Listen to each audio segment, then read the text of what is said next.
اور میں کہتا ہوں کتنا خوش نصیب ہے وہ لوگ جس کی صبح کا آغاز سجدوں سے ہوتا ہے، اور کتنے بد نصیب ہیں وہ لوگ کہ صبح چڑیاں بھی رب کی تسبیح بولیں، حشرات الارض بھی اس کی تقدیس کے ترانے پڑھیں، میں نے خبرے بلبل سب اس کی تقدیس کے گیت گائیں، اور حشرات الارض تک اس کی تقدیس کے ترانے پڑھیں، اور یہ اشرف المخلوقات ہونے کے باوجود نیند کے خراٹوں میں ہو۔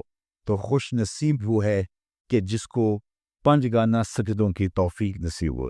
قیامت کے دن اللہ تعالیٰ جل شانہ اپنے حضور بندوں کو سجدہ ریز ہونے کا حکم دے گا۔ آج کوئی سجدہ کرتا ہے یا نہیں کرتا تو اس دن نہیں چاہے گا کہ میں سجدہ نہ کروں، اس دن تو وہ جھکنا چاہے گا، لیکن بے نمازی کی کمر اکڑ جائے گی، آرزو رکھنے کے باوجود وہ سجدہ ریز نہیں ہو سکے گا۔ اور آپ جانتے ہیں قیامت کے دن جس صف میں نمرود، فرعون، حامان، قارون دشمنان خدا کھڑے ہوں گے، اس صف میں بے نمازی کو کھڑا کر اللہ، کوئی شخص یہ گوارا کرتا ہے جہاں اللہ اس کے رسول کے دشمن کھڑے ہوں میں بھی وہاں، اور اس صف پہ رحمتیں نہیں لعنتیں برس رہی ہوں گی، تو کیا بد نصیبی ہوگی ان لوگوں کے لیے جنہیں سجدوں کی توفیق۔ میں بار بار کہتا ہوں کہ جب اللہ کسی سے ناراض ہوتا ہے رزق نہیں چھینتا، آب و دانہ بد نہیں کرتا، چاند سورج کو اس کے آنگن میں روشنی ڈالنے سے روکتا نہیں، ہواؤں کو، آکسیجن کو نہیں روکتا۔ جب اللہ کسی سے ناراض ہو جاتا ہے سجدے کی توفیق چھین لیتا، اسے اپنے حضور جھکنے کی توفیق نہیں دیتا، تو اس کی جناب سے سجدوں کی توفیق مانگو۔ خوش نصیب ہیں وہ لوگ جو اپنے زندگی کو سجدوں سے آباد رکھتے۔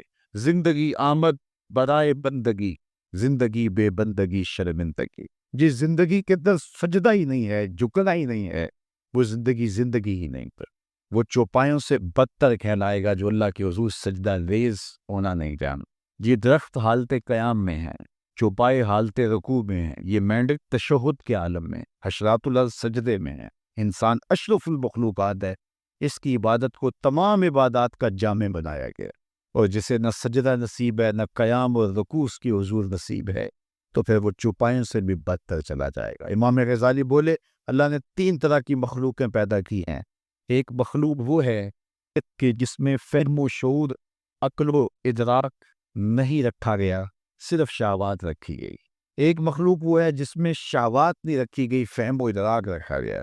اور تیسری مخلوق وہ ہے جس میں عقل و خرد بھی رکھی گئی ہے اور شہوات کی آزمائش میں بھی ڈالا گیا ہے۔ جس میں صرف شہوات ہیں وہ چوپائے ہیں، بہائم ہیں، حشرات الارض ہیں۔ جن میں عقل و شعور اور فہم رکھا گیا، شہوات نہیں رکھی گئی، وہ فرشتے ہیں۔ اور جس میں یہ دونوں چیزیں رکھی گئی ہیں وہ حضرت انسان ہے۔ اب اگر یہ اپنی شہوات کو، خواہشات نفسانیہ کو قابو میں کر لیتا ہے اور عقل و خرد سے کام لیتا ہے تو فرشتوں سے بھی بہتر کہلاتا ہے، اور اگر یہ اپنی خواہشات کا غلام بن جاتا ہے تو چوپایوں سے بھی بہتر۔ تو ہم اس دو راہے پہ کھڑے، اللہ نے ہمیں بتا دیا، خیر کا رستہ بھی بتا دیا، شر کا رستہ بھی بتا دیا، انا ادیناہ السبیل اما شاکرا و اما کفورا۔ حضرت انسان کو اللہ نے ہدایت سے معروم نہیں رکھا، یہ واضح میں رکھی ہے۔ اس کائنات کا پہلا انسان، پہلا نبی بھی ہے، کبھی بھی حضرت انسان کو اللہ نے ہدایت سے معروم نہیں رکھا، اور فطری اور جبلی ہدایت اللہ نے حضرت انسان کے سینے میں رکھی ہے۔ بلکہ یہ ہدایت جو جبلی ہے یہ تو اللہ نے جانوروں کو بھی دی ہے، ان کی فطرت کے اندر بھی رکھا ہے۔ وہ آپ نے کبھی دیکھا ہو کہ مرغی جب کڑک بیٹھ جائے اور ضد کرے کہ میں اب انڈے نہیں دوں گی تو اس کے نیچے پھر انڈے ڈالے جاتے ہیں، اور وہ پھر 21 دن تک ان انڈوں پر اپنے سینے کی حرارت، گرمی اور توجہ مبذول کرتی۔ اور آپ جانتے ہیں کہ بطخ کڑک نہیں بیٹھتی، اس لیے کہ بطخ پانی کے بغیر رہ ہی نہیں سکتی، تو بطخ کے بچے حاصل کرنے کے لیے بطخ کے انڈے بھی مرغی کے نیچے ڈالے جاتے۔ تو جب مرغی ان انڈوں کو سینچتی ہے اور اپنے سینے کی حرارت اور توجہ دیتی ہے، 21 دن کے بعد ان مردہ انڈوں میں آثار زندگی نمودار ہونے لگتے۔ یہاں رک کے ایک جملہ کہنا چاہوں گا، اور وہ یہ کہ اگر ایک مرغی مردہ انڈوں پہ اپنے سینے کی توجہ مبذول کرے تو ان میں زندگی کے آثار نمودار ہو جاتے ہیں، اور اگر شیخ کامل اپنے مرید کے بیضہ دل پہ توجہ تھے تو وہاں آثار حیات کیوں نمودار میں۔ سبحان اللہ۔ 21 دن کے بعد جب انڈے ٹوٹے تو جو نتیجہ تھا وہ فطرت کے مطابق نکلا، بطخ کے انڈوں سے بطخ کے بچے اور مرغی کے انڈوں سے مرغی کے بچے۔ بطخ کے بچوں نے اپنی ماں دیکھی نہیں، جو سیکھنا تھا، سمجھنا تھا، وہ مرغی سے سیکھنا ہے۔ تو چند دن تو گھر والوں نے بطخ کے بچوں کو اور مرغی کے بچوں کو مرغی سمیت باہر نہیں جانے دیا، چھوٹے ہیں، ابھی کوا مضبوط نہیں ہے، کوئی کوا اچک لے گا، بلی اٹھا لے گی، کوئی گرج اٹھا کے لے جائیں گے۔ 2 4 5 دن کے بعد جب ان کے کوا تھوڑے مضبوط ہونے لگے تو گھر والوں نے مرغی کو بچوں سمیت گھر سے باہر نکالا۔ کھلی جگہ آئی، اس کے آگے جوہر آ گیا۔ جب تالاب آیا تو بطخ کے بچوں نے نہ آؤ دیکھا نہ تاؤ، چھلانگ لگائی اور تیرنے لگے۔ مرغی کے بچے اپنے ہم جولیوں کو اپنی آنکھوں کے سامنے تالاب میں چھلانگیں لگا کے تیرتے ہوئے دیکھ رہے ہیں، لیکن آگے بڑھنے کی ہمت نہیں رکھی۔ بطخ کے بچوں کو مرغی نے بتایا نہیں، ماں کو انہوں نے دیکھا نہیں، کس نے کہا کہ تم تیرو گے ڈوبو گے نہیں، یہ بازیچہ ہے تمہارا؟ اور مرغی کے بچوں کے پاؤں کس نے باندھ دیے؟ وہ فطری ہدایت ہے جو اللہ نے ہر ایک چیز کے سینے میں رکھی۔ تو جس نے بطخ کے بچے کو بھی ہدایت سے معروم نہیں رکھا ہے تو کیا انسان کو معروم رکھے گا؟ حضور کی مجلس لگی ہے، ہجوم عاشقاں ہے، ایک صحابی کا نام ہے وابصہ بن معبد رضی اللہ تعالیٰ عنہ۔ وہ آئے اور بیٹھ گئے، اور آداب مجلس بھی یہی ہیں کہ جہاں جگہ ملے وہاں بیٹھ جاؤ۔ لوگوں کی گردنیں پھلانگ کر کے آگے آنے سے روکا گیا ہے۔ صدر مجلس کو اختیار ہے کسی حکمت کے تحت کسی کو آگے بلانا چاہے تو وہ ایک امر آخر ہے، اور جہاں حضور ہوں گے وہاں صدر مجلس کوئی اور تو نہیں ہو سکتا۔ اب آقا کریم بیٹھے تھے، وابصہ بن معبد آئے اور پیچھے بیٹھ گئے، تو میرے حضور نے کہا ادنو یا وابصہ، وابصہ دور بیٹھے ہو، نیڑے آ جاؤ۔ وہ اٹھے تو قریب آ گئے۔ حضور نے پھر فرمایا وابصہ اور قریب آ جاؤ۔ حضرت وابصہ اور قریب آ گئے۔ تیسری مرتبہ پھر فرمایا وابصہ اور نیڑے آ جاؤ۔ حضرت وابصہ خود کہتے ہیں میں اپنے مقدر پہ قربان جاؤں، میں اتنا نیڑے ہوا، اتنا قریب ہوا کہ میرے گھٹنے حضور کے گھٹنوں سے چھونے لگے۔ جب اتنا قریب آ گیا نا تو حضور نے مجھے پوچھا وابصہ کوئی سوال پوچھنے آئے ہو؟ میں نے کہا جی حضور میں سوال پوچھنے آیا ہوں۔ کہا وابصہ جو پوچھنے آئے ہو پوچھو گے یا بتاؤں کیا پوچھنے آئے ہو؟ لوگ تو ترازو گاڑ کے بیٹھ گئے نا۔ میں تو کہا کرتا ہوں ڈٹھے ورق قرآن دے پھول سارے، تیری شان جیا نہیں کوئی اور ڈٹھا، تیری شان دا کرے مقابلہ جیڑا انہوں عاشقاں اصلی چور ڈٹھا، کوئی نور آکھے کوئی بشر آکھے، پیندا رات دنے ایہو شور ڈٹھا، اللہ والیاں کل مکا دیتی تساں ہور ڈٹھا اساں ہور۔ تم نے حلیمہ کی بکریوں کے پیچھے پیچھے دیکھا ہے، سدرہ پر جبریل کے آگے آگے نہیں دیکھ۔ اللہ اکبر۔ تو کہا وابصہ جو سوال پوچھنے آئے ہو وہ تم پوچھو گے یا خود بتاؤں کیا پوچھنے آئے ہو؟ انہوں نے کہا حضور اگر آپ بتا دیں پھر تو حد ہو جائے۔ فرمایا تم خیر اور شر کے بارے میں پوچھنے آئے ہو، اچھائی کیا ہوتی ہے اور برائی کیا ہوتی، یہ تم پوچھنے آئے ہو نا؟ عرض کی جی حضور یہی پوچھنے آیا۔ تو فَضَرَبَ عَلَىٰ صَدْرِهِ وَقَالَ اسْتَفْتِ مِنْ قَلْبِكَ، حضور نے یہ 3 انگلیاں جوڑ کے حضرت وابصہ کے دل والی جگہ پہ یوں ماری اور فرمایا تیرے اندر مفتی بیٹھا ہے، اس سے پوچھ لے، یہی بتا دے گا خیر کیا ہے شر کیا، اچھائی کیا ہے برائی کیا ہے، یہ میرے اور آپ کے اندر رکھ دی گئی۔ ہمارا اگر غلطی کرنے لگے ضمیر گھنٹیاں بجاتا ہے تم غلط کر رہے ہو، کسی کی اینٹ دبانے لگے، کسی کا حق غصب کرنے لگے، کسی پہ ظلم کرنے لگے تو اندر سے گھنٹیاں بجتی ہیں تم غلط یہ فطری ہدایت ہے۔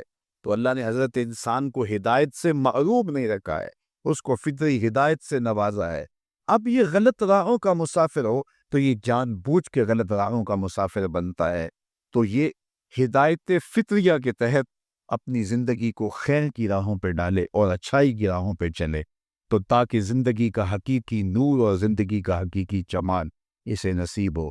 تو زندگی بہت زیادہ ہم گزار چکے ہیں، بقیہ جو زندگی ہے اس کو اللہ اور اس کے رسول کے نام لگا کر کے اپنی آخرت کی بہتری کا ہمیں سوچنا چاہیے۔ آج موقع ہے، کل نہیں ہوگا، وقت پر کافی ہے، ایک قطرہ بھی آب خوش ہنگام کا، جل گیا جب کھیت برسا می تو پھر کس کام کا۔ کل کا پچھتاوا سوائے حسرت بڑھانے کی اور کچھ نہیں ہوگا، اور آج کا پچھتاوا کل کی بہتری کی ضمانت ہو سکتے۔ وہ ایک فقیر تھا، بازار میں کھڑا رو رہا تھا، تو کسی نے گزرتے ہوئے روک کے کہا بابا کیا مسئلہ ہے، کسی نے مارا ہے، تنگ کیا ہے، کیوں رو رہے ہو؟ اس نے کہا کوئی ایسا ماجرا نہیں ہوا، بس لوگوں کے رویے نے رلا دیا۔ کیا مطلب؟ کہا بس گزر رہا تھا، ان کو دنیا میں کھوئے ہوئے دیکھا، میرے دل میں خیال آیا کہ ان بندوں کی رب سے صلح ہی نہ کروا دو۔ تو کہا پھر کیا ہوا؟ کہا پھر میں نے اس سے بات کی، آواز آئی لے آ میری چوکھٹ پہ، ایک آنسو سے سارے گناہ مٹا دوں گا۔ میں بڑا خوش ہوا، کام بن گیا، خوشی خوشی آ کے ان کو بتایا، یہ الٹا میرا مذاق اڑانے لگے۔ جا کے کام کر بابا، تجھے کیا پتا، بچے، کاروبار، زندگی، ہر وقت تم اسی بات میں لگے، جاؤ کام کرو۔ کہا وہ تو مان گیا تھا، یہی نہیں مانے، اور مجھے ان کے رویے پہ رونا آ رہا ہے، ان کی قسمت پہ رونا آ رہا ہے۔ اللہ اکبر۔ اگلے دن وہ شخص دوبارہ گزرا نا تو قبرستان کے کنارے سے گزرا تو بابا قبرستان میں کھڑا رو رہا تھا. وہ پھر رو گیا. کہا بابا کبھی بازاروں میں روتا ہے کبھی قبرستانوں میں روتا ہے, آج کیا ہوا؟ کہا میری کہانی کل والی ہے. کہا کیا مطلب؟ کہا کل ان سے مایوس ہو گیا تھا تو آج ادھر آ گیا. میرا خیال ہی ہوا ان قبرستان والوں کی اور رب کی صلح کروا. اس نے بڑی دلچسپی سے کہا پھر آج کیا بنا؟ کہا آج یہ مان گیا وہ نہیں مانتا, کل وہ مانتا تھا وہ نہیں مانے, آج یہ مانتے ہیں وہ نہیں مانتا. تو آج ہم مان لیں تو وہ تو آمادہ ہے ماننے. وہ تو ایک آنسو سے سارے دفتر بدیوں کے دھو ڈالے. وہ تو مائل بکرم ہے, کوئی سائل تو بن کے آئے, کوئی جھولی تو پہنا کے آئے. التائب من الذنب کمن لا ذنب لہ, گناہ سے توبہ کرنے والا ایسا ہے جس کا اس کے دامن پہ گناہ کا ایک دھبا بھی نہ ہو. اللہ مٹا دیتا ہے, اس کو ایسے کر دیتا جیسے ابھی ماں کے پیٹ سے جنم لیا ہو. لیکن یہ امید کہ ابھی بوڑھا ہونا ہے, ابھی زندگی پڑی ہوئی ہے. کتنے لوگوں کے جنازے اٹھ گئے یہ سوچتے ہوئے کہ ہم نے بڑھاپے میں پہنچ. امام غزالی فرماتے ہیں نظر دوڑا کے دیکھو, تمہیں بوڑھے کم ملیں گے, جوان زیادہ ملیں گے. اس کا مطلب یہ ہے بڑھاپے تک سارے نہیں پہنچتے, زیادہ جوانی میں چلے جاتے ہیں. پھر فرمایا مزید نظر دوڑا کے دیکھ لو معاشرے میں, تمہیں بچے زیادہ ملیں گے, جوان کم ملیں گے. اس کا مطلب یہ ہوا کہ جوانی تک بھی سارے نہیں پہنچتے. تو اس لیے قبل اس سے کہ وہ وقت آئے کوئی حجت باقی نہ رہے, یہ مختصر زندگی اللہ اور اس کے رسول کے نام پہ لگا دینی چاہیے. حضور کی محبت کا تقاضا بھی یہی ہے کہ ان کی تعلیمات کو اختیار کر لیا جائے. میرے حضور نے فرمایا کن فی الدنیا کا انا کا غریب او کا عابر سبیل, دنیا میں اس طرح رہو جس طرح کوئی اجنبی رہتا ہے یا سڑک عبور کرنے والا. جب سڑک عبور کرتے ہیں تو ہم دائیں بائیں سے دیکھ کے گزر جاتے ہیں, بس زندگی گزار جاؤ. حقیقی منزل ہماری آخرت ہے, اور جس نے آخرت کو بلا دی آخرت سے غافل ہو گیا, اس نے اپنا سخت نقصان کیا. قیامت کے دن میں نے تو یہ بھی پڑھا ہے کہ نیکوکار بھی پچھتائیں گے. بدکاروں کا پچھتانا تو سمجھ میں آتا ہے, نیکوکار کیوں پچھتائیں گے؟ جب اپنے اچھے اعمال کی جزا دیکھیں گے تو پچھتائیں گے, ہائے جو چند لمحے ضائع کیے وہ بھی کیوں ضائع کر دیے. لیکن اس وقت کے پچھتانے سے بہتر ہے کہ میں اور آپ اپنی اس مختصر زندگی کا اب محاسبہ کریں. حاسبو قبل ان تحاسبو, اس سے قبل کہ تمہارا حساب کیا جائے تم اپنا حساب خود کر لو. یہ ہم عمرے پہ جاتے ہیں نا, تو جب واپسی کے لمحے ہوتے ہیں تو میں دیکھتا ہوں ہر بندہ اپنا سامان تول رہا ہوتا ہے. میاں کیوں سامان تول رہے ہو؟ ایئرپورٹ پہ جا کے پریشانی نہ بنائے, تو پہلے ہی سامان تول کے کہ زیادہ نہ ہو جائے, بوجھل نہ ہو جائیں, ایئرپورٹ پہ مسئلہ نہ بنے. حالانکہ جب ایئرپورٹ پہ مسئلہ بھی بن جائے تو 4 ریال دیں گے تو گزر جائیں گے, لیکن اس کے باوجود توڑ رہے ہوتے ہیں کہ وہاں پریشانی نہ بنے. وہاں کی پریشانی کا حل ہے, لیکن آخرت کا اگر وزن بھاری ہو گیا اس کا کوئی حل. اس لیے حاسبو قبل ان تحاسبو, اس سے قبل کہ تمہارا حساب کیا جائے ضمیر کی عدالت میں اب ترازو گاڑ لو, دیکھو تم کہاں کھڑے ہو. جو بدیاں کی ہیں وہ تو کنفرم ہے بدیاں ہیں, جو نیکیاں کی ہیں اگر ریا ہے تو لٹ گئی, کچھ پلے نہیں ہے. اگر غرور تکبر آ گیا, عجب آ گیا, پھر بھی سب کچھ ضائع ہو گیا. کتنی نیکیاں ہیں اور کتنی برائیاں ہیں, اور ہم ایک احکم الحاکمین کے حضور حاضر ہونے والے ہیں. تو اس مختصر زندگی کو اللہ اور اس کے رسول کے نام پہ لگا کر کے اللہ کے لیے زندگی گزارو. یہ زندگی بھی اچھی, وہ زندگی بھی اچھی.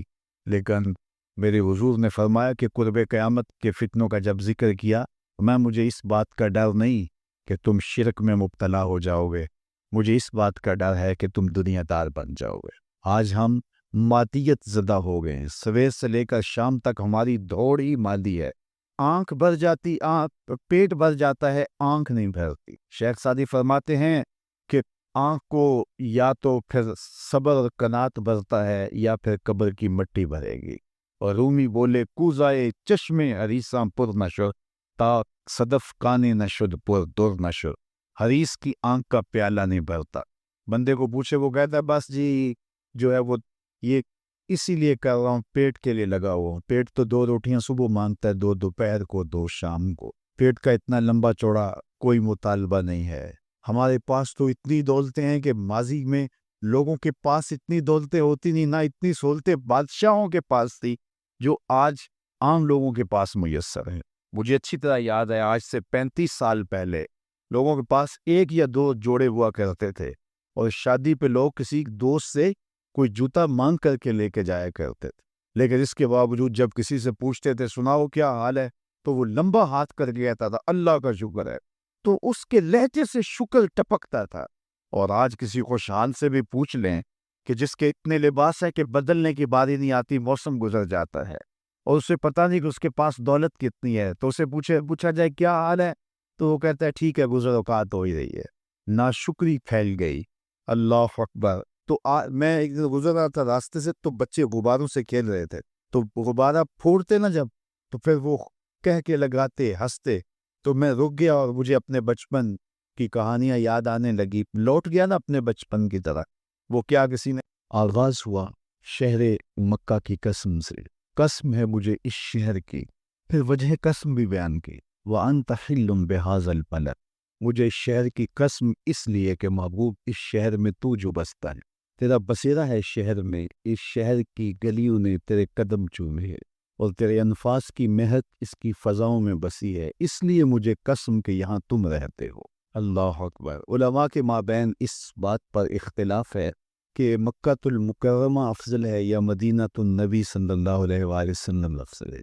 ایک علمی اختلاف ہے، بعض نے کہا مکہ المکرمہ افضل ہے، دلائل دیے، بڑا وزن ہے دلائل میں۔ بعض نے کہا مدینہ تو رسول صلی اللہ علیہ وآلہ وسلم افضل ہے، دلائل دیے، بڑا زور ہے دلائل میں۔ لیکن شیخ عبدالحق محدث دہلوی علیہ رحمہ اسی آیت سے روشنی لے کر کے لکھتے ہیں کہ جب حضور مکے میں تھے تو مکہ افضل تھا، جب مدینے آ گئے تو مدینہ افضل ہو گیا۔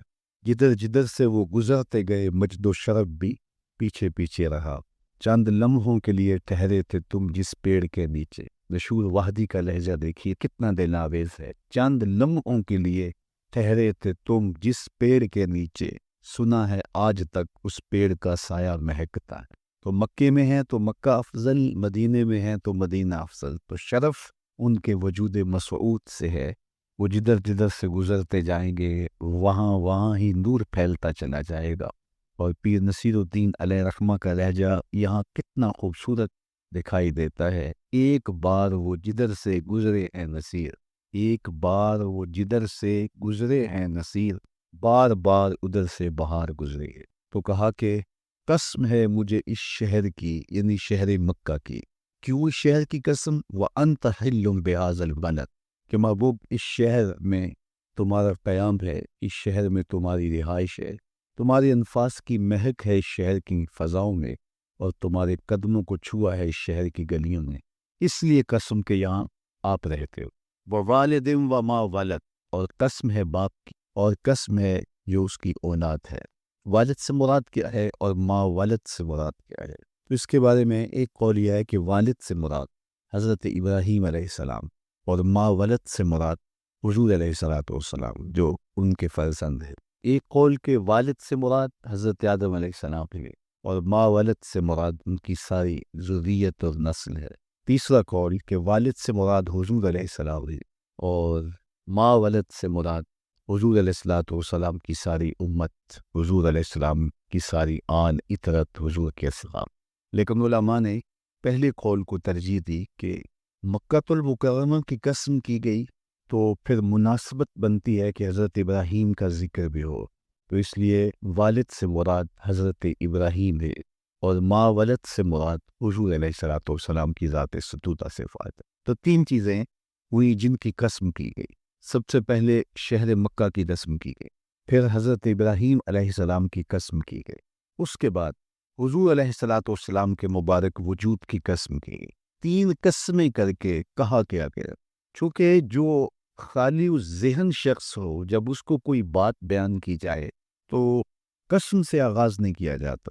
متردد ذہن کو کوئی بات کرنی ہو تو قسم سے آغاز کیا جاتا ہے، یا پھر آپ جس مضمون کو بیان کرنے جا رہے ہیں وہ اتنا اہم ہے کہ اس کی اہمیت کو اجاگر کرنے کے لیے آپ کو قسم کرنا پڑتی ہے۔ تو یہ جو ماں باپ کا مضمون ہے جس کو میرے رب نے بیان کیا، اس سے قبل ایک نہیں، دو نہیں، تین قسمیں کی، تو پھر کان تو کھڑے ہو گئے، سماعتیں تو بچھ گئی کہ وہ کون سی شے ہے جس کو بیان کرنا مقصود ہے، اور اس سے قبل قسم پہ قسم کی جا رہی ہے۔ قسم محبوب شہر مکہ کی، قسم محبوب تیرے والد بزرگوار حضرت ابراہیم علیہ السلام کی، اور قسم تیرے پاکیزہ وجود کی۔ اب انسان بالکل سماعتیں بچھا کے منتظر ہے کہ قسم کی کس بات کی جا رہی ہے، کس بات پہ قسمیں ہو رہی ہیں۔ تو جواب آیا، قسم محبوب شہر مکہ کی جس میں آپ رہتے ہو، قسم آپ کے والد بزرگوار حضرت ابراہیم علیہ السلام کی، اور قسم آپ کے پاکیزہ وجود کی، لَقَدْ خَلَقْنَا الْإِنسَانَ فِي كَبَدٍ، ہم نے انسان کو مشقتوں میں رہتا پیدا کیا ہے۔ یعنی انسان کی زندگی کے اندر مشقتیں، مشکلیں، آلام، مصائب، حالات کی تلخیاں، سخت مراحل، یہ اس کی زندگی کا حصہ ہے، اور ہم نے اس کو ڈیزائن اس طرح کیا ہے کہ یہ ان ساری مشکلات سے نبردآزما ہوگا اور حالات کی تلخیوں کا مقابلہ کرے گا، اور خیر و شر کے ساتھ ساری زندگی اس کا تعلق رہے گا۔ تو یہ اگر سخت جان ہوا تو زندگی میں کامیاب اور بامراد ہوا، اور اگر یہ کمزور ہوا تو پیچھے رہ جائے گا۔ اور اس کے لیے جو قسمیں کی ہیں وہ تین ہے، قسم کا اور جواب قسم کا تعلق ہوتا ہے، یعنی جس پہ قسم کی جا رہی ہے تو جو قسم کی جا رہی ہے اس کا کوئی آپس میں تعلق ہوگا۔ جب پھولوں کا ذکر کریں گے تو پھر اس کے متعلقات ہی بات میں بیان کریں گے۔ کسی نے کہا تھا جنگل میں کوئی مے خار مرا ہے، جنگل میں کوئی مے خار مرا ہے، اسے انگور کے پتوں کا کفن دو۔ میاں جنگل میں مرنے والے شخص کو کسی اور درخت کے پتوں کا بھی تو کفن دیا جا سکتا ہے، لیکن صاحب مرنے والا مے خار ہے، اور شراب کشید کی جاتی ہے انگور سے، تو اس کو تو ٹھنڈ تب بھی پڑے گی کہ انگور کے پتوں کا کفن دیا جائے، تو مناسبات ہوتی۔ تو اب جب قسم کی گئی تو قسم تین چیزوں کی گئی، اور اس کی جواب قسم سے مناسبت کیا بنتی تھی؟ انسان کو مشقتوں میں رہتا پیدا کیا گیا، حالات کی تلخیوں سے گزرتا ہے، سخت تربیتی مراحل سے اس کو گزرنا پڑتا ہے۔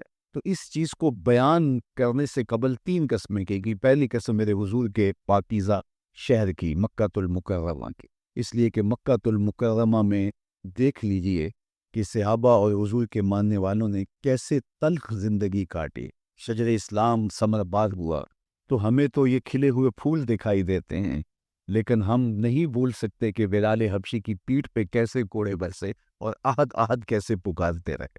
تو ہم اس منظر کو دیکھیں، مکہ کے ان حالات کو دیکھیں، تو اس لیے قسم کی مکے کی، اور پھر حضرت ابراہیم علیہ السلام کی قسم کی، چونکہ حضرت ابراہیم نے جس قدر اذیتوں سے گزر کر کے، مصائب آلام کا سامنا کر کے، حالات کی تلخیوں کا مقابلہ کر کے اپنا راستہ بنایا اور اپنے رب کی رضا پائی، وہ تاریخ کا ایک انوکھا تھا۔ اس سے بڑھ کر کیا ہوگا کہ جلتی ہوئی آگ میں چھلاویں لگا دی رب کے حکم کی تعمیل میں، بیٹے کی گردن پہ چھری رکھ دی۔ یہ تماشا لبے بام نہیں تھا، منا کی وادی میں وہ انوکھا واقعہ رقم ہوا کہ آج بھی تاریخ انگشت بدندہ ہے کیا ایک باپ، اور وہ اس بیٹے کو ذبح کرنے کے لیے آمادہ ہو گیا جو اس کی آنکھوں کا نور ہے اور دل کا قرار ہے، رب سے مانگ مانگ کے لیا، لیکن تعمیل ارشاد میں اس بیٹے کی گردن پہ چھری رکھنے کے لیے باپ تیار ہو جاتا ہے اور اس کو ذبح کرنے کے لیے آمادہ ہو جاتا ہے، حتیٰ کہ بیٹے کو لٹا لیتا ہے، اور ہاتھ میں چھری پکڑ کے بیٹے کی گردن پہ رکھ کے پوری ہمت کے ساتھ جب چھری چلاتا ہے تو آواز آتی ہے، فلما اسلما وتلہ للجبین ونادیناہ ان یا ابراہیم قد صدقت الرؤیا انا کذالک نجزی المحسنین۔ ابراہیم بس کرو، تم نے واقعی خواب پورا کر دکھا ہے۔ اپنی بیوی کو، اپنے نو مولود بچے کو وادی غیر زیزہ میں چھوڑ آنا، جہاں کچھ بھی میسر نہیں تھا، یہاں آپ کو آپ کے ماں باپ چھوڑ کے جاتے ہیں، ایک خوبصورت آسودہ ماحول ہے، اور آپ کو جس مقصد کے لیے چھوڑ کے جا رہے ہیں تو وہ مقصد بھی آپ کے اور ان کے پیش نظر ہے، لیکن اس کے باوجود بھی جو ہے وہ آنکھیں نم ہو جاتی ہوں گی کہ ہم اپنی اولاد کو یہاں چھوڑ کے جا رہے ہیں، جبکہ ایک محفوظ پناہ گاہ میں آپ کو چھوڑ کے گئے۔ آپ کی تربیت کرنے والا ایک جو ہے وہ توانا طبقہ اور ایک توانا جو ہے وہ سٹاف موجود ہے جو آپ کی فکری، ذہنی، بدنی تربیت کے لیے کوشاں ہیں، لیکن اس کے باوجود بھی والدین محسوس کرتے ہیں، لیکن اپنے نو مولود بچے کو وہاں چھوڑ کے جانا جہاں آب و دانہ بھی میسر نہیں تھا۔ ورق اسلام فی جلندری نے اس وادی کا نقشہ کھینچتے ہوئے کہا، وہ وادی جس میں وحشت بھی قدم رکھتی تھی ڈر ڈر کے، جہاں پھرتے تھے آوارہ تپیڑے بادے سر سر کے، جہاں پر گھاس اگتی تھی، جہاں نہ پھول کھلتے تھے، مگر وہ سرزمین تھی آسماں بھی چک کے ملتے تھے۔ تو اس وادی میں چھوڑ کے آنا، حضرت ابراہیم نے جو امتحانات دیے، اس لیے ان کی قسم کی، چونکہ جواب قسم کا تعلق بنتا ہے، تو قسم ابراہیم کے پاکیزہ وجود کی کہ جنہوں نے دکھ سہے، تکالیف آلام گوارا کی، لیکن پائے سوات میں لغزش نہیں آنے دی۔ تیسری قسم میرے حضور کے پاکیزہ وجود کی فرمایا جتنے دکھ مجھے دیے گئے، جتنی اذیتیں مجھے پہنچائی گئیں، اتنی کسی کو نہیں تھی۔ پیدا ہوئے تو حضور کے باپ کا سایہ سر پہ نہیں تھا، پھر اس کے بعد حضور مختلف مراحل سے گزرے، 6 سال کی عمر میں ماں کا انتقال ہو گیا۔ جب راہ حق میں لوگوں کو دعوت رشد و ہدایت دینے نکلے تو جو لوگوں کے رویے تھے اور جو اذیتیں لوگوں نے پہنچائیں وہ ایک الگ باب ہے۔ مکے کی گلیوں سے لے کے طائف کے بازاروں تک جن اذیتوں سے میرے حضور گزرے، ام المومنین سیدہ عائشہ رضی اللہ تعالیٰ عنہ فرماتی ہیں، ایک دن حضور کی بارگاہ میں حاضری تھی تو ہم نے عرض کیا حضور کیا احد کے دن سے سخت دن بھی زندگی میں کبھی گزرا ہے؟ صحابہ کی نظر میں اس دن سے سخت دن کبھی زندگی میں نہیں آیا، اس لیے کہ جب 70 صحابہ کی لاشیں پڑی تھیں، حضور کے چچا حضرت امیر حمزہ شہید کر دیے گئے، اور نہ صرف انہیں شہید کیا گیا، ان کا مسئلہ کیا گیا، اعضائے بطنیاں کاٹ دیے گئے، ناک کاٹ لی گئی، زبان کاٹ لی گئی، بدن چیر کے کلیجہ نکالا گیا، اور پھر ان اعضاء کا ہار پرویا گیا، اور ہندا نے گلے میں ڈال کے رقص کیا، آنکھوں میں نیزے چبھ ہوئے گئے۔ تو یہ دردناک دن تھا، تو حضور کے سر انور پہ سفید رنگ کی پٹی بندھی تھی اور چشمان رحمت میں آنسو تھے، اور بار بار فرماتے تھے ما فعل امی، میرے چچا کی کہانی سن۔ تو یہ دردناک دن تھا جو صحابہ نے اپنی آنکھوں سے دیکھا۔ تو انہوں نے کہا حضور کیا احد کے دن سے سخت دن بھی کبھی زندگی میں آیا؟ ان کا خیال تھا کہ حضور فرمائیں گے ہاں یہ میرا زندگی کا مشکل ترین اور سخت ترین دن تھا، لیکن حضور نے فرمایا ہاں عائشہ، جب طائف کے بازاروں میں تیری قوم نے مجھے پتھر مارے تو یہ دن احد کے دن سے بھی سخت۔ حضور ان کے 3 سرداروں کے پاس پیغام حق لے کے گئے، لیکن انہوں نے آگے سے جو رویہ اختیار کیا وہ اتنا اذیت ناک تھا۔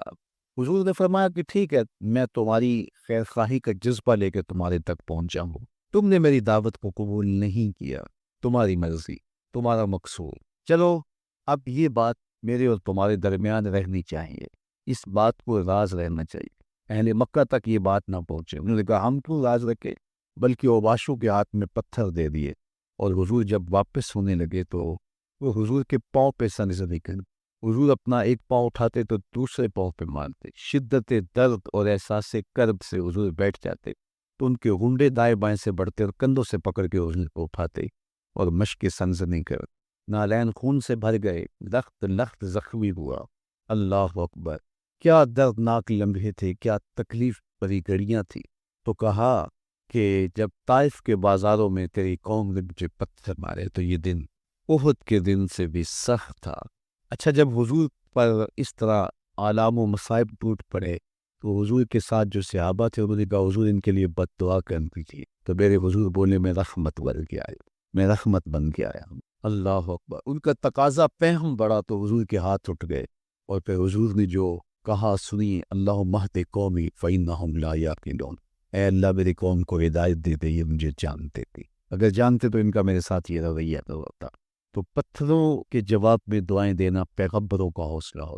اللہ اکبر، ورث اسلام فی جلندری نے کیا خوبصورت پیرائے میں نقشہ کھینچا کہ حضور ہاتھ اٹھا کے دعا مانگ رہے ہیں، الہی کرم کر کو سارے طائف کے مکینوں پر، الہی پھول برسا ان پتھروں والی زمین۔ تو حضور نے دکھ سہے، تکلیفیں سہی، اب 3 قسمیں کی، شہر مکہ کی قسم جہاں حضور کے صحابہ نے تکلیفیں سہی، اس شہر کی گلیوں میں انہیں گھسیٹا گیا اور ان کو کچی کھالوں میں لپیٹ کے دھولیاں دی گئی، انہیں اذیت ناک مراحل سے گزارا گیا۔ حضرت ابراہیم مشکل سے مشکل زندگی کاٹی اور رب کی رضا جوئی کے لیے کوشاں رہے، اور میرے حضور نے سخت ترین اذیتوں، مقاومتوں، مخالفتوں اور تکلیفوں کا سامنا کیا۔ تو ان 3 چیزوں کا حوالہ دے کر، ان 3 چیزوں کی قسم کر کے اب انسان کو بتایا جا رہا ہے کہ مشکلات سے تمہیں گزرنا پڑے گا، حالات کی تلخیاں تمہیں سہنی پڑیں گی، کسی مرتبے تک پہنچنے کے لیے تمہیں پھر تکلیفوں کی راہ اختیار کرنی پڑے گی۔ تو کون ہوتے ہو؟ میرا محبوب ہو تو تکلیفیں وہ بھی اٹھائے، 2 جہاں کا مالک ہو اور طائف کے بازاروں میں اس کے پاؤں پہ بھی پتھر پڑیں، اور کونین کا سردار ہو اور ان کے اوپر اجری ڈال دی جائے، کائنات کا مالک ہو اور ان کو مکے کی گلیوں کے اندر ان کے گلے میں عقبہ بن ابی معیط کپڑا ڈالے اور تاؤ دے، تو کیا ان مشکلات سے تم بچ سکتے ہو؟ جب تم کسی منزل تک پہنچنا چاہتے ہو تو پھر یہ حوالے ماضی کے دیکھ لو، 3 قسمیں کر کے اس حقیقت کو بیان کیا۔ ابراہیم علیہ السلام کے وجود کو دیکھ لو، حضرت مصطفیٰ کریم علیہ السلام کی ذات ستودہ صفات کو دیکھ لو، اور مکے کی گلیوں میں صحابہ کے ساتھ جو ظلم و جبر ہوئے اور انہوں نے جو مصیبتیں اور مشقتیں کاٹی وہ ساری دیکھ لو۔ تو 3 قسمیں کھا کر کے کہا کہ بے شک انسان مشقتوں میں رہتا پیدا کیا گیا ہے۔ اس لیے قافلہ انسانی کے وہ افراد جو کسی منزل کے متلاشی ہوتے ہیں، جو جستجو کی زندگی بسر کر رہے ہوتے ہیں، ان کو پھر مشکلات سے گزرنا پڑتا ہے اور حالات کی تلخیاں ان کو گوارا کرنا پڑتا ہے، کشاکشی حیات سے ان کو ٹکرانا پڑتا ہے، اور ان کو آگے بڑھنے کے لیے ان کو تکلیفوں سے گزر کر کے، جان کو سل مراحل سے گزر کر کے پھر منزل کی طرف عزم سفر ہونا پڑتا ہے۔ کیا میں نے اس خاکدان سے کنارہ، جہاں رزق کا نام ہے آب و دانہ، پلٹنا جھپٹنا جھپٹ کر پلٹنا، لہو گرم رکھنے کا ہے ایک بہانہ، پرندوں کی دنیا کا درویش ہوں میں، یہ شاہی بناتا نہیں آشیا۔ تو زندگی مشکل مراحل سے گزر جانے کا نام۔ اقبال نے کہا تھا ہے شباب اپنے لہو کی آگ میں جلنے کا نام۔ یہ زندگی آسان نہیں ہے، یہ حالات کی تلخیوں کا مقابلہ کرنے کا نام، یہ ضبط نفس کا نام ہے، یہ اپنے من کی تربیت کا نام ہے۔ حضرت امام راضی سائت کریمہ کے تحت لکھتے ہیں کہ جب بچہ شکم مادر میں ہوتا ہے تو وہ 3 پردوں میں ہوتا ہے، ایک جھلی کا پردہ، ایک رحم مادر کا پردہ اور ایک پیٹ کا پردہ۔ تو 3 پردوں میں وہ بیچارہ بڑی عجیب سی حالت میں ہوتا ہے۔ یہ اس کا پہلا مرحلہ ہے تخلیق کے بعد۔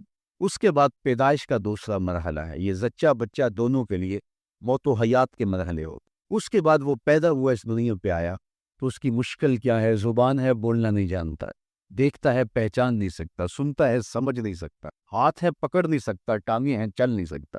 کتنی مشکل بن گئی، یہ سب کچھ چیزیں ہونے کے باوجود بھی وہ بے بس دکھائی دیتا ہے، اس کو دودھ مانگنے کے لیے بھی رونا پڑتا ہے۔ تو یہ ایک مرحلہ تھا۔ پھر آہستہ آہستہ اس نے بولنا سیکھا، ایک ایک حرف کر کے، لفظ لفظ جوڑ کے وہ جملے مکمل کرتا رہا۔ آج تو زبان کا طوطی بولتا ہے، آج تو بات کرے تو جو ہے وہ ماحول تھم جاتا ہے، لیکن انسان ذرا پلٹ کے عام آغوش مادر میں تیری ماں نے ایک ایک حرف تجھے سکھایا تھا، ایک ایک لفظ تجھے سکھایا تھا، لفظ لفظ کر کے، حرف حرف کر کے جملے بنے، اور آج تیری گفتار کی شوخی کے تذکرے زمانے میں ہیں تو پھر تجھے بولنا سکھایا۔ تو چل نہیں سکتا تھا، آج تیری جو ہے وہ چولانیاں دیکھنے والی ہیں، تیری رفتار کو کوئی چھو نہیں سکتا ہے، تیری آنکھوں کی بجلیاں آج عقابوں سے بڑھ کر ہیں، آج تیرے کانوں کے اندر نغموں کا جہاں آباد ہے، آج تیرے ہاتھوں کی گرفت کے آگے شیر غرام بھی ہو تو وہ بھی بے بس ہو جاتا ہے، لیکن دیکھ تو کتنا مجبور تھا۔ اچھا چلو وہاں سے آگے آئے، پھر زندگی کو سیکھنا پڑتا ہے، آداب سیکھنے پڑتے ہیں، اس سے کیا بات کرنی ہے سیکھنا پڑتا ہے، آگے بڑھے، جوانی کی دہلیز پہ پہنچے۔ جوانی انسان کی زندگی کا باقپن ہوتا ہے، عروج ہوتا ہے، اللہ اکبر، لیکن جوانی کو تقدس معاب رکھ کے منزل تک پہنچانا یہ سب سے مشکل مرحلہ ہوتا ہے، چونکہ جذبات بے قابو ہے، خواہشیں آوارہ ہیں، اور تا حد نظر نظارے ہی نظارے جو دل کو کھینچتے ہیں۔ اب اپنے تقدس کو جو شخص محفوظ رکھے، کائنات میں سب سے قیمتی جوہر حضرت انسان کا اس کی عصمت کا جوہر ہے، اور سب سے حسین چہرہ وہ ہے جو جنسی کالک سے اپنے آپ کو بچا لے۔ تو جوانی ہو، باقپن ہو، اور پھر اپنی خواہشات کو بے قابو نہ ہونے دیا جائے، سب سے مشکل مرحلہ پوری زندگی میں یہ آتا ہے۔ کسی نے کہا تھا کتاب زیست کا ایک اور باب بیت گیا، شباب بیت گیا، ایک عذاب بھی۔ تو شباب کا ختم ہونا اور اس کو خیریت سے منزل تک پہنچنا، یہ کتنا بڑا مشکل مرحلہ ہوتا ہے، جس کا جوانی میں باطن کا چہرہ مسک ہو جاتا ہے اور جنسی کالک سے جو چہرہ آلودہ ہو جاتا ہے، اس کا عفت کا دامن داغدار ہو جاتا ہے۔ تو اس لیے وہ چہرہ تابہ ہے، وہ چہرہ روشن ہے، وہ چہرہ منور ہے جو اپنے آپ کو کالک نہیں لگنے دیتا اور اپنی عصمت کی حفاظت کرتا ہے۔ میرے حضور نے بے ارشاد فرمایا، سبعۃ یظلھم اللہ تعالیٰ فی ظلہ یوم لا ظل الا ظلہ۔ 7 اشخاص ایسے ہیں قیامت کے دن جب کوئی سایہ نہیں ہوگا، اللہ ان کو اپنی عرش کا سایہ عطا کرے گا۔ ان میں سے پہلا شخص امام عادل حکمراں، دوسرا شخص وشاب نشأ فی عبادت اللہ، وہ جوان جس کی جوانی اللہ کی عبادت میں بسر۔ تیسرا وہ شخص ورجل قلبہ معلق بالمساجد، وہ شخص جس کا دل مسجد میں لگتا ہے، مسجد میں جمتا ہے۔ اور چوتھا شخص ورجل دعته امرأة ذات منصب وجمال فقال انی اخاف اللہ، وہ شخص جس کو دعوت گناہ ملی اور حسن قدموں میں بچھنے کے لیے بےتاب ہوا، اور اس نے کیا کہا، انی اخاف اللہ، میں اللہ سے ڈرتا ہوں، میرا اللہ مجھے دیکھ رہا ہے۔ میرے حضور نے فرمایا قیامت کے دن جب کوئی سایہ نہیں ہوگا، اللہ اس کے اوپر اپنی عرش کا سایہ تان، جو اپنی عصمت کے جوہر کو بچا گیا۔ تو یہ ایک مشکل مرحلہ تھا، اپنی جوانی کے تقدس کی حفاظت کرنا۔ میرے حضور نے ارشاد فرمایا انا حبیب اللہ، میں اللہ کا حبیب، جو جوان جوانی میں توبہ کرتا ہے وہ بھی اللہ کا حبیب۔ کتنا بڑا اعزاز ہے اور کتنا بڑا کمال ہے جو شخص کو ملتا ہے جو جوانی میں اپنی عصمت کے تقدس کی حفاظت کرتا ہے، اپنی آبرو پہ پہرا دیتا ہے، اپنی نظروں کی حفاظت کرتا ہے، اپنی سوچوں کو آوارہ نہیں ہونے دیتا، اپنی خیالوں کو پٹکنے نہیں دیتا، اپنی خواہشات کو بے قابو نہیں ہونے دیتا۔ تو یہ مشکل ترین لمحہ تھا۔ اس کے بعد امام راضی کہتے ہیں اب شادی کا مرحلہ ہوا، تو پہلے خود اپنی ذمہ داری سے اب کسی کا بوجھ بھی اٹھانا پڑا، یہ اگلی مشکل آ پڑی۔ پھر بچے ہوئے تو پھر اپنی زندگی تو ختم ہو گئی، پھر ساری زندگی، پھر بڑھاپے میں چلے جائیں، ارذل العمر تک چلے جائیں، یہ ساری زندگی مشکلات مشکلات۔ لقد خلقنا الانسان فی کبد، تو ہمیں عملی طور پہ مشکلات کے مقابلے کے لیے تیار ہونا چاہیے۔ دیکھیے ہم جب شکار کرنے جاتے ہیں اور وہ خطرناک جنگل ہو جس میں شیر، بھیڑی اور دیگر جانور بھی ہو، تو پھر ہم حفظ ما تقدم کے طور پہ سب کچھ ساتھ لے کے جاتے ہیں، اور اس انداز سے جاتے ہیں کہ ہمارے اوپر اگر کوئی حملہ ہو تو بچاؤ کی یہ تدبیر ہو۔ تو ہم عملی طور پہ اس کے لیے خود تیار ہوتے ہیں، تو پھر کوئی ہونے والا حملہ غیر متوقع نہیں ہوتا، اور ہم اس کے لیے اپنے آپ کو مستعد و فعال پاتے۔ اسی طرح میں اور آپ اگر زندگی کے اس فلسفے سے آگاہ نہیں ہوں گے کہ زندگی مشکلات کا مجموعہ ہے، حالات کی تلخیاں ساری زندگی ہمارے ساتھ رہیں گی، تو کوئی بھی تکلیف، کوئی بھی اذیت، کوئی بھی ایسا واقعہ جو ہم نہیں چاہ رہے ہوں گے وہ روح پذیر ہوگا تو ہم گھبرا جائیں گے، اور پھر اس وقت ہم دکھی ہو جائیں گے۔ اس لیے ہمیں یہ قرآن نے سکھایا ہے کہ تم عملی طور پہ زندگی کی سختیوں کا مقابلہ کرنے کے لیے آمادہ اور تیار ہو جائے۔ قرآن مجید میں جو صبر کا لفظ ہے اس کا مفہوم یہ ہے کہ حالات کی جو تلخیاں تمہارے اوپر آتی ہیں، وہ غربت بھی ہو سکتی ہے، وہ بیماری بھی ہو سکتی ہے، وہ لوگوں کی عداوت و دشمنی بھی ہو سکتی ہے، وہ اور بہت ساری چیزیں ہوتی ہیں، وہ جنگوں کی حالت کا بپا ہو جانا اور تمہارا دشمنوں کے درگے میں گر جانا، یہ سب کچھ ہو سکتا ہے۔ تو اس کے اوپر استقامت کے ساتھ تم کھڑے رہو، اور تم ان کو برداشت کرنے کی اپنے اندر ہمت اور حوصلہ رکھو، تو پھر وہ تمہارا صبر ہوگا، اور یہ قوت اگر تمہارے اندر پیدا ہو جاتی ہے تو پھر تمہاری زندگی آسان اور سوکھی ہو جاتی ہے۔ لیکن اگر یہ دولت تمہیں نصیب نہیں ہوتی تو پھر ساری زندگی دکھوں اور شکووں سے بھری رہتی۔ اس لیے ہمیں یہ چیز سیکھ لینی چاہیے کہ زندگی نام ہی مشکلات سے نہ برد آزما رہنے۔ عملی طور پہ ہم دیکھو، ہمیں پتہ ہے سردی آ رہی ہے تو اس کا ہم پہلے انتظام کرتے ہیں، تو سردی ہمیں دکھی نہیں کرتی، ہم سردی سے بھی لطف لیتے ہیں، موسم برسات سے بھی مزہ لیتے ہیں، اور گرمی سے بھی ہم ایک حاصل حاصل کر لیتے ہیں اگر ہم اس کو جو ہے اس کے لیے عملی طور پہ اپنے آپ کو تیار کر لیں۔ لیکن اگر ہم اس کے لیے تیاری نہیں کریں گے تو سوائے گھبراہٹ کے اور کچھ نہیں ہو۔ تو مجھے اور آپ کو عملاً اپنے آپ کو اس بات کے لیے آمادہ کرنا پڑے گا کہ زندگی حالات کی تلخیوں سے ٹکرانے کا نام ہے، اور ساری زندگی ہمیں ان مراحل سے گزرتے رہنا پڑے گا۔ اور قرآن نے جو ہے وہ 3 قسمیں کر کے، اور 3 قسمیں بھی شہر مکہ کی اور محبوب کریم کے پاکیزہ وجود اور جناب ابراہیم علیہ السلام کی، تاکہ تمہیں پتہ چلے جب ان کو بھی ان مراحل سے گزرنا پڑا، میں اور آپ کیا بیچتے ہیں۔ اس لیے ہمیں اپنی زندگی کو ان راہوں پہ ڈالتے ہوئے صبر اور استقامت، اب صبر اور استقامت کی دولت ہمیں کیسے نصیب ہوگی، یہ دولت کس طرح، یہ قوت راسخہ ہمارے اندر کیسے پیدا ہوگی، اور کس طرح ہمارے من کے اندر یہ چیزیں سمائے گی۔ اللہ تعالیٰ کی خشیت، اس پر توکل، اس پر بھروسہ، اور اللہ تعالیٰ جل شانہ کی طرف سے ہر کام کے ہونے کا یقین ہمارے اندر یہ استقامت اور یہ حوصلہ پیدا کرتی ہے یہ چیز۔ اس لیے مجھے اور آپ کو اپنی پوری زندگی میں اس عمل سے گزر کر کے اپنے آپ کو مضبوط ترین صورتحال میں لا کے کھڑا کرنا پڑے گا، اور یہی زندگی کا جمال ہے۔ تو اب پھر دیکھیے قرآن کیا کہہ رہا ہے، لا اقسم بہذا البلد وانت حل بہذا البلد ووالد وما ولد، 3 قسمیں کی۔ اس کے بعد ارشاد فرمایا لقد خلقنا الانسان فی کبد، ہم نے انسان کو مشکلوں میں، مصائب میں، آلام میں رہتا ہوا پیدا کیا۔ کہتے جب حضرت انسان کی تخلیق ہوئی، اس کا خمیر جب بویا جا رہا تھا تو اس کے اوپر 39 دن تک آزمائشوں کی، دکھوں کی، تکلیفوں کی بارش ہوئی، اور ایک دن خوشیوں اور مسرتوں کا بھی برسا۔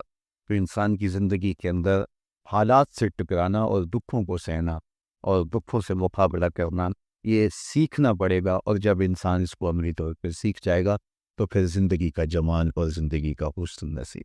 دوسری بات، ہمیں اپنی زندگی میں 7 چیزوں کو اپنا اصول بنا لینا چاہیے، اور یہ 7 چیزیں وہ ہیں جو ہماری زندگی کو ایک خوبصورت سانچے میں ڈھال کر کے ہمیں ایک پاکیزہ اور ستھرا انسان بنا دیتے۔ پہلی چیز، التمسک بکتاب اللہ، اللہ کی کتاب سے جڑ جانا، وابستہ ہو جانا۔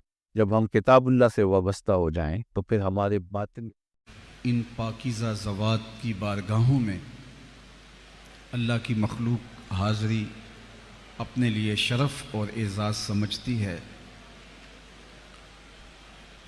اور میں سمجھتا ہوں کہ اللہ جل شانہ کے جو لوگ ہو جاتے ہیں پھر اللہ انہیں مرنے نہیں دیتا۔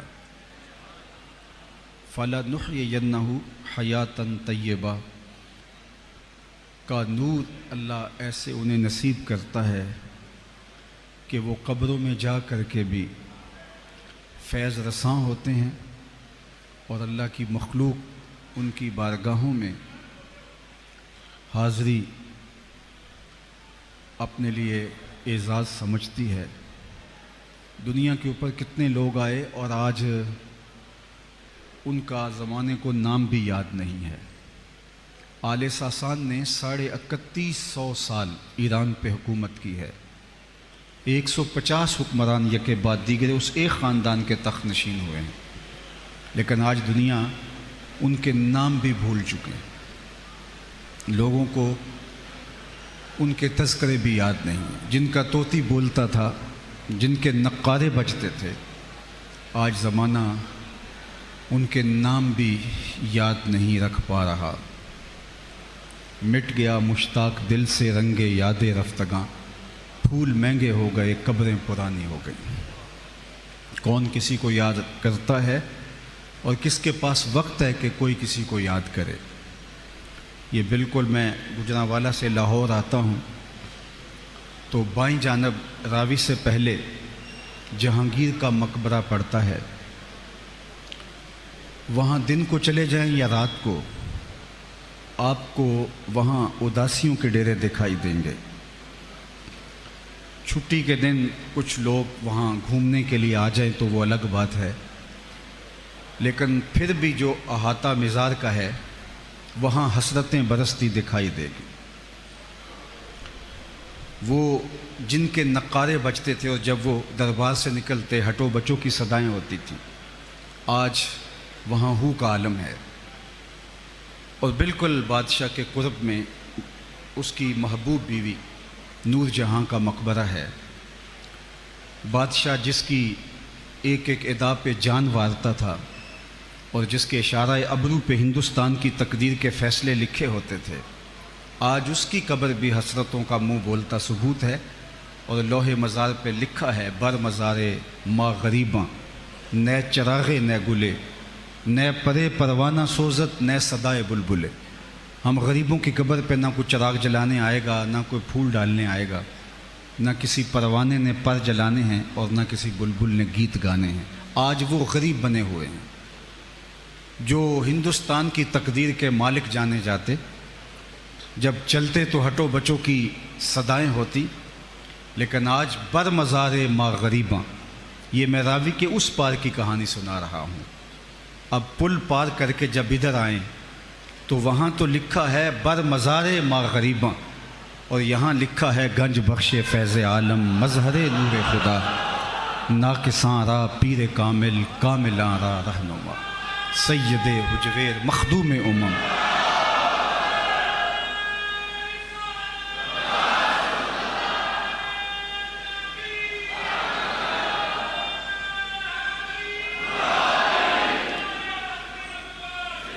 ایک لوح مزار وہ بھی ہے اور ایک لوح مزار یہ بھی ہے۔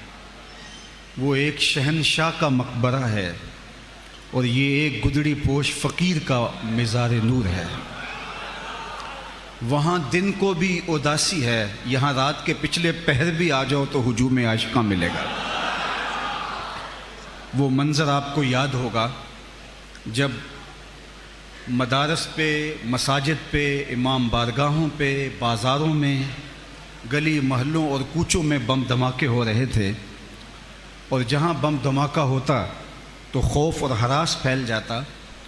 ماحول خوبصورت اور سیکورٹی کے انتظام کرنے کے باوجود بھی وہاں جانے کا حوصلہ نہ ہوتا۔ آپ کے یہاں لاہور میں مون مارکیٹ کے اندر جب حادثہ ہوا تو بعد میں اس کی سیکورٹی باقی مارکیٹوں کی نسبت زیادہ بہتر کر دی گئی، لیکن لوگ اس سمت رخ نہیں کر رہے تھے۔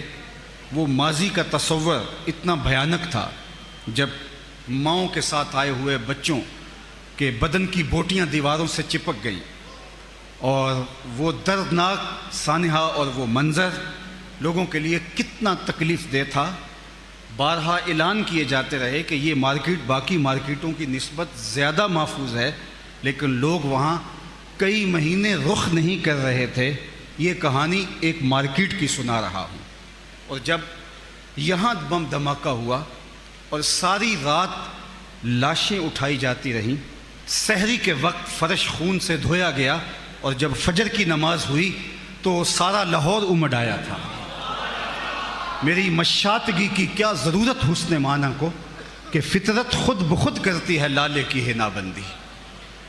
اللہ کا وعدہ ہے فَلَا نُحْيِيَنَّهُ حَيَاتًا طَيِّبَةً، جو میرے ہو جائیں پھر میں ان کو مرنے نہیں دیتا، ان کو ستھری پاکیزہ زندگی عطا کر دیتا ہوں۔ ان کی دنیاوی زندگی بھی اللہ نے جس شان و شوکت کے ساتھ رکھی ہوتی ہے، لیکن جو انتقال کے بعد اللہ ان کو اعزاز و تکریم دیتا ہے، جو شانیں دیتا ہے، پھر وہ انہی کا مقسوم ہوتا ہے۔ یہ اللہ کے بندے، یہ پاکان امت، یہ پارسا لوگ اس مرتبہ رفیع تک کیسے فائز المرام ہوتے ہیں، تو آپ کی بھرپور توجہ چاہوں گا، اور عالی مرتبت علماء کرام، مشائخ اعظام، ان کی دعاؤں کا طالب رہوں گا۔ تو اللہ تعالیٰ نے اپنے پاکیزہ بندوں کا ذکر کیا جن کے لیے شریعت میں اصطلاح ہے ولی اللہ کی۔ انہیں خوف و حزن نہیں ہے، یہ کسی ڈر اور کسی خطرے سے اپنی زندگی نہیں گزار رہے ہوتے، ایک مطمئن اور خوشگوار زندگی ان کا مقسوم ہوتا ہے۔ تو یہ پاکیزہ بندے اس مرتبہ رفیع تک کیسے پہنچتے ہیں؟ اللہ کے پاکیزہ بندوں کے لیے نہ تو کوئی مخصوص یونیفارم ہوتا ہے، اور شریعت سے ہٹ کے نہ کوئی الگ نصاب ہے ولی بننے کا۔ تو قرآن نے اہل اللہ کی پہچان ہمارے سامنے رکھی، اور اگر ہم اس کو ملحوظ رکھیں تو ایک تو ولی کی معرفت اور ولی کی پہچان میں ہم دھوکہ نہیں کھائیں گے، چونکہ جس چیز کی مارکیٹ میں ڈیمانڈ ہو اس کی نقل بھی آتی ہے، جس کی اصل کی ڈیمانڈ نہ ہو تو نقل بھی نہیں آتی، جب اصل کی ڈیمانڈ ہوتی ہے تو نقل بھی مارکیٹ میں دستیاب ہوتی ہے۔ تو آج کو کتنے لوگ آپ کو ادعائے ولایت کرتے ملیں گے، اس لیے کہ اولیاء کے لیے دل میں جو محبت کے جذبے رکھے گئے ہیں، اولیاء اللہ کے لیے جو احترام رکھا گیا ہے، تو ہر شخص اس احترام اور محبت کو وصول کرنا چاہتا ہے، اور وہ اس ٹائٹل کے ساتھ اپنے آپ کو پیش کرتا ہے۔ چونکہ ولایت کا دروازہ بند نہیں ہوا، نبوت کا دروازہ بند ہو گیا ہے۔ اگر کوئی شخص یہ کہے کہ میں نبی ہوں تو اس کے اس دعوے کو وہیں مسترد کر دیا جائے گا، اور وہ محبت وصول کرنے کی بجائے نفرت کا سزاوار ہوگا۔ اور اگر کوئی شخص کہے کہ میں صحابی ہوں تو یہ دروازہ بھی بند کر دیا گیا ہے، اس لیے کہ اب اس دھرتی پہ کوئی صحابی آنے والا نہیں ہے۔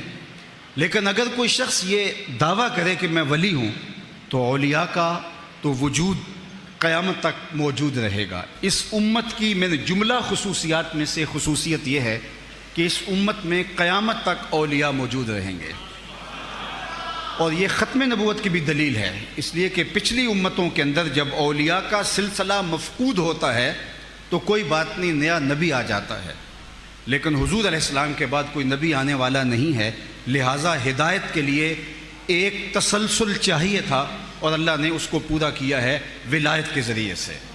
تو قیامت تک اس امت میں اولیاء آتے رہیں گے تا آنکہ خاتم الاولیاء حضرت امام مہدی تشریف لائیں گے، اس کے بعد پھر کفر پھیلے گا تو سلسلہ ختم ہوگا، ورنہ اس امت کے اندر اولیاء آتے رہیں گے۔ اولیاء کے لیے الگ کوئی یونیفارم نہیں ہے، اولیاء کے لیے الگ کوئی نصاب نہیں ہے، اور پھر کوئی بھی دعویٰ کر سکتا ہے۔ تو جب تک ہم جو ہے وہ معرفت حاصل نہ کر لیں ان علامات کی، اور اولیاء اللہ کے لیے اللہ جل شانہ نے جو ہمیں پہچان بیان فرمائی ہے، تو پھر ہم ہر دوسرے تیسرے دن دھوکہ کھاتے رہیں گے۔ اور پھر ہوتا یہ ہے کہ جب کوئی شخص دھوکہ کھائے کسی 2 نمبر آدمی سے، تو پھر مسلسل دھوکوں کی وجہ سے وہ حقیقت کا بھی منکر ہو جاتا ہے، حقیقت کا بھی انکار کر دیتا ہے۔ بہت سارے لوگ جو اولیاء کے منکر ہیں، تو اس کے بنیادی اسباب جب انکار شروع ہوا تھا تو کچھ دھوکہ بازوں کی دھوکہ دہی کا نتیجہ تھا، بعد میں باقاعدہ وہ مسلک بن کے بھی کھڑے ہو گئے۔ اس لیے ہمیں اہل اللہ کی معرفت، اہل اللہ کی پہچان کرنے کی ضرورت ہے، اور یہ بات بھی ذہن نشین رہے کہ اہل اللہ کے لیے جو کرامت اللہ کی طرف سے ان کو دیا جانے والا اعزاز ہے، یہ عام آدمی کے بس کا روگ نہیں ہے کہ وہ اس کو پہچان سکے، اس لیے کہ استدراج کے اندر اور کرامت کے اندر جو فرق ہے اس کو عام آدمی جو ہے سمجھ ہی نہیں پاتا۔ کشف المعجوب کے اندر خود حضرت داتا گنج بخش علی حجویری علیہ رحمہ نے کرامات کے باب میں ہی لکھا ہے کہ حضرت ابراہیم الخواص آپ جنگل میں جا رہے تھے تو ایک شخص آپ کے سامنے آیا اور کہا کہ میں آپ کی صحبت میں کچھ وقت گزارنا چاہتا ہوں تاکہ آپ کے وجود کی برکتیں پاؤں۔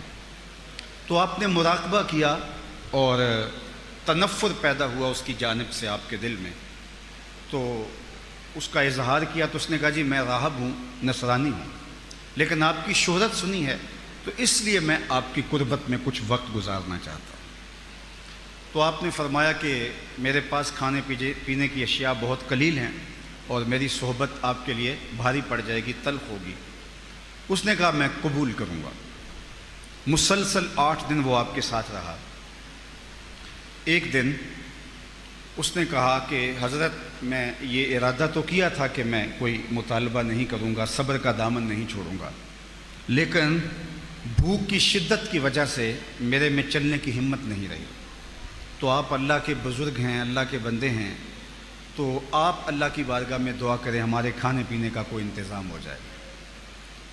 فرماتے ہیں کہ میں سجدے میں سر رکھ دیا اور بارگاہ ازدی میں عرض گزار ہوا کہ مالک اس کافر کے سامنے مجھے رسوا نہ کرنا۔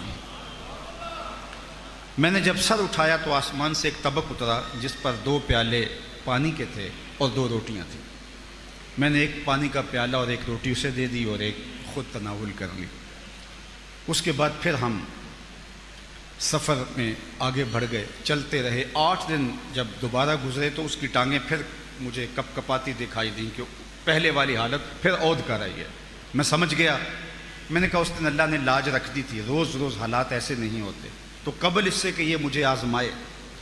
تو کہتے ہیں میں نے پہلے کہا کہ میاں آج تیری باری ہے، تو بھی عیسائیوں کا بہت بڑا پیر پادری ہے۔ تو کہتے ہیں کہ اس نے کوئی تعامل کرنے کی بجائے سجدے میں سر رکھ دیا، اور میرے دل میں تھا کہ اس کے سر رکھنے سے کیا ہوگا، لیکن جب اس نے سر اٹھایا تو آسمان سے طبق اترا جس پر 4 پیالے پانی کے اور 4 روٹیاں تھیں۔ مجھے کہنے لگا کہ حضرت کھائیے، تو میں نے کہا میں نہیں کھاؤں گا، چونکہ یہ کرامت ہو نہیں سکتی اور استدراج کا کھانا میرے لیے جائز نہیں ہے۔ تو اس نے کہا حضرت کھائیے اور 2 مبارکیں وصول کیجیے۔ تو میں نے کہا کیا مبارکیں؟ تو وہ کہنے لگا کہ میں نے جب پیشانی سجدے میں رکھی تو میں نے کہا مالک اگر اسلام سچا دین ہے تو 2 پانی کے پیالے اور 2 روٹیاں دے دے، اور اگر ابراہیم الخواص واقعی تیرا ولی ہے تو 2 روٹیاں اور 2 پانی کے پیالے اس وجہ سے دے دے، اور اب یہ طبق ان چیزوں کے ساتھ اترا ہے تو آپ میرے ایمان کے بھی گواہ بن جائیے اور اپنی ولایت کی مبارک بھی وصول کی۔ اب یہاں دیکھیے کہ حضرت ابراہیم الخواص جیسے بزرگ جو ہیں وہ بھی یہاں ایک چیز کو دیکھ کر کے کہ یہ کرامت ہے، استدراج ہے، تشویش میں مبتلا ہو جاتے ہیں۔ تو پھر عام آدمی کے لیے یہ کس طرح معیار مقرر کیا جا سکتا ہے؟ شعبدہ باز لوگ تو پھر دھوکہ دے کے کسی کو ولی مان لیں گے، اور جنہوں نے مانا ہوا ہے انہوں نے اسی طرح مانا ہوا ہے۔ ہم سنتے، کہتے، بولتے، تقریروں میں بیان کرتے ہیں اور بچپن سے سنتے آئے ہیں کہ ایک شخص ہوا میں بھی اڑے لیکن شریعت کا باغی ہو، وہ اللہ کا ولی نہیں ہے، اس کو جوتے مارنے چاہیے، لیکن کوئی ما فوق الفطرت کام کر کے دکھا دے تو ہم اس کے پیچھے دوڑ پڑتے ہیں۔ ایسے جاہلوں کے پاس کہ جو اچھے مسلمان تو دور کی بات ہے، ڈھب کے انسان بھی نہیں ہیں، سنجیدہ اور متین قسم کے جو ہے وہ انسان بھی دکھائی نہیں دیتے ان کی حرکات و سکانات سے، لیکن ان کے پیچھے بھی ہجوم ہوتا ہے۔ ایسے کتنے لوگوں کا تصور آپ کے ذہن میں آ گیا ہوگا۔ تو جب جاہلوں کا معاشرہ ہو تو جہالت میں یہ سب چلتا ہے۔ اس لیے جو معیار ولایت ہے وہ کرامت کو بھی نہیں بنایا گیا۔ کرامت اللہ اپنے ولیوں سے صادر فرما دیتا ہے اور یہ ولیوں کی عزت ہے، ان کی تکریم ہے، لیکن اگر ساری زندگی بھی کسی سے کرامت کا ظہور نہ ہو تو وہ بھی ولی ہو سکتا ہے۔ اور اولیاء اللہ کرامتیں طلب نہیں کرتے کہ وہ اللہ سے مانگے کہ یا اللہ مجھے کوئی کرامت دے دے تاکہ لوگ میرے پیچھے لگ جائیں، یہ ان کی آرزو نہیں ہوتی۔ ابو عمار حنبلی فرماتے ہیں کن طالبا للاستقامہ لا طالبا للکرامہ، نفسک تطلب منک الکرامہ وربک یطلب منک الاستقامہ۔ کہا کرامتوں کے پیچھے نہ بھاگنا، استقامت کے پیچھے بھاگنا۔ تیرا نفس تجھ سے کرامتوں کا طالب ہے، تیرا رب تجھ سے استقامت کا طالب ہے۔ تو کرامت جو ہے برحق ہے، اور کرامت کا من حیث الکرامت انکار کرنا یہ کفر بھی ہے۔ اگر کوئی کہے میں نفس کرامت کو نہیں مانتا، کافر ہوگا۔ اور وہ کرامات جن کا ذکر قرآن میں موجود ہے اس کا انکار قرآن کا انکار ہے، اور اس کا انکار بھی کفر ہے۔ جس طرح آصف بن برخیہ کا تخت بلقیس آنے واحد میں لانا ہے، یہ حضرت سلیمان کے جو ہے وہ ایک صاحب کی کرامت تھی کہ انہوں نے 1 مہینہ جاتے ہوئے لگتا ہے، 1 مہینہ ملک سبا سے ہو کے واپس آتے ہوئے لگتا ہے۔ اگر چھو کے بھی آنا ہو تو 2 ماہ چاہیے۔ اور جو تخت ہے وہ 60 ہاتھ چوڑا ہے، 80 ہاتھ لمبا ہے اور کئی ہاتھ موٹا ہے، اور 7 جو ہے وہ دروازوں کے اندر مکفل ہے، 7 دیواروں کے اندر، 7 کوٹھڑیوں کے اندر، اور پہرے دار کھڑے ہیں۔ جن نے کہا میں دوپہر تک لے آتا ہوں، بہت بڑی بات تھی، لیکن حضرت سلیمان نے کہا کہ مجھے اس سے بھی پہلے چاہیے۔ تو پھر حضرت سلیمان کا ایک امتی کھڑا ہوا، قال الذی عندہ علم من الکتاب، جس کے پاس کتاب اللہ کا علم تھا، اس نے کہا حضرت میں حاضر کر دیتا ہوں۔ کہا وہ تو دوپہر تک کا وقت دے رہا ہے، تم کتنی دیر میں لاؤ گے؟ تو کہا انا آتی کا بھی قبل ان یرتد الیک طرفک، حضور آپ آنکھ بعد میں جھپکیں گے، تخت پہلے پڑا ہوگا۔ اور حضرت سلیمان نے ابھی آنکھ نہیں جھپکی، تخت پہلے موجود۔ اور پھر کہا کہ ھذا من فضل ربی، یہ میرے رب کا فضل ہے۔ اللہ اکبر، اللہ اکبر۔ یہاں ایک جملہ عرض کرنا چاہتا ہوں، یہ کمال کے آنے واحد کے اندر تخت قدموں میں حاضر کر دیا، یہ حضرت سلیمان کے امتی کا کمال ہے، یہ حضرت سلیمان کے مقتدی کا کمال ہے۔ جب حضرت سلیمان کے مقتدی کا یہ کمال ہے کہ آنے واحد میں 1 مہینے کی مسافت سے تخت لا کے قدموں میں حاضر کر دیتا ہے، اور خود مقتدی بن کر حضرت سلیمان جس پیغمبر کی اقتداء میں کھڑے ہیں، اس مقتدا کی شان کا عالم کیا ہوگا، ان کی عظمتوں کا عالم کیا ہوگا۔ میں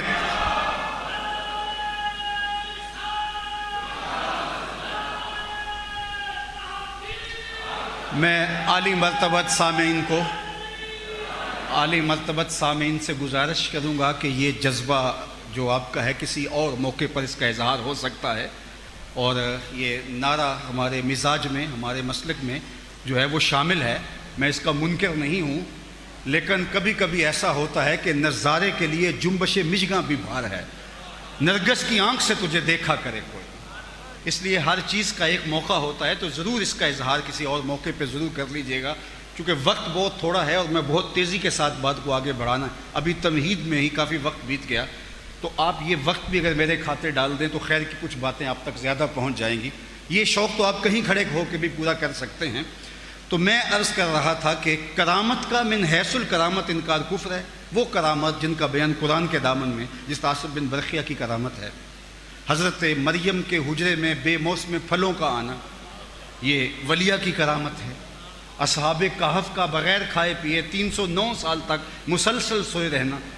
تو اللہ تعالیٰ جل شانہ نے اپنے بندوں کے لیے یہ اعزاز اور یہ تکریم رکھی ہے. تو کرامات جن کا ذکر قرآن میں موجود ہے تو ان کا انکار بھی کفر ہوگا.